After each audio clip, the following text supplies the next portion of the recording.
bonjour à tous et merci de nous suivre pour ce flash d'information. La désertification et la dégradation progressive des sols dans les zones arides. Et le sujet est au centre de plusieurs échanges dans le cadre de la COP15 qui se tient en ce moment à Abidjan, l'OMS, la FAO. Plusieurs partenaires au développement échangent et pour une sécurité alimentaire, des solutions sont déjà expérimentées afin de faire face aux aléas du changement climatique et du manque d'eau.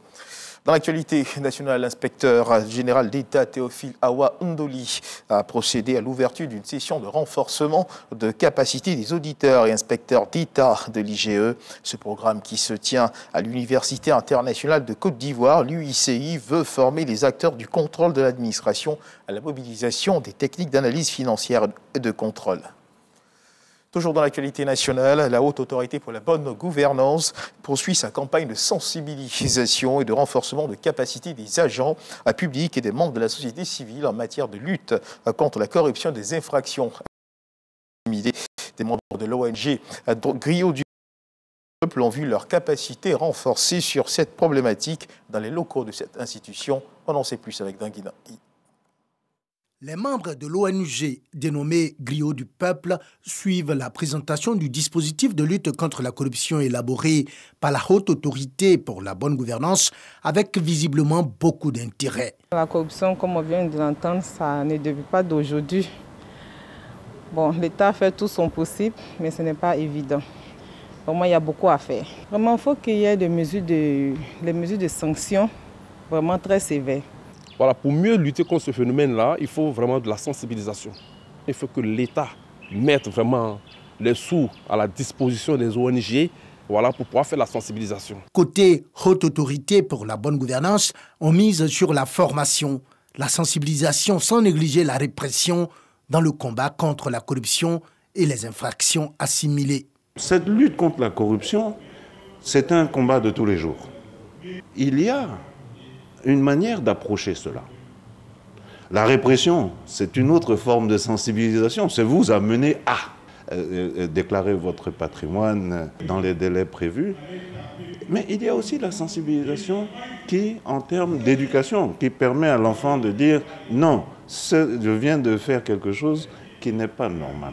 La Haute Autorité pour la bonne gouvernance a déjà renforcé les capacités des agents de plusieurs structures publiques et des membres de la société civile en matière de prévention et de lutte contre la corruption et les infractions assimilées. Dans l'actualité internationale au Burkina Faso, l'on est toujours sans nouvelles des 8 mineurs disparus dans la mine de Perkoa. Les recherches engagées n'ont pas encore porté de fruits. Aucun des mineurs n'a encore été retrouvé. Le temps semble s'être arrêté à Perkoa. L'espoir de les retrouver en vie s'estompe peu à peu. Depuis le 16 avril dernier, rappelons-le, ces mineurs se sont retrouvés bloqués à près de 720 mètres de profondeur. 8 mineurs, 6 Burkinabés, un Tanzanien et un Zambien. Au Mali, le champ d'action de la MINUSMA souffrirait de certaines restrictions imposées par les autorités maliennes. Selon des informations, les casques bleus souhaitaient patrouiller à Djenné, dans la région de Mopti, en début de semaine, pour sécuriser le marché hebdomadaire. Mais dimanche 15 mai dernier, l'état-major général des armées du Mali a catégoriquement interdit à la MINUSMA de s'y déployer. Sollicité par nos confrères de RFI, eh bien, la communication de l'armée malienne explique n'avoir aucune information sur cette interdiction.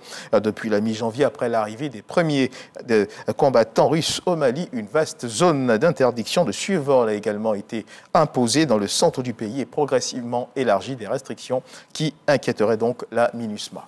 Et on termine ce tour de l'actualité internationale avec le conflit qui oppose la Russie à l'Ukraine. Plus de 1700 combattants retranchés dans l'usine Azovstal se seraient rendus selon Moscou. Dans cette crise qui est également une guerre de communication, la confusion règne toujours autour du nombre de militaires restants dans l'usine d'Azovstal de Mariupol, c'est en Ukraine.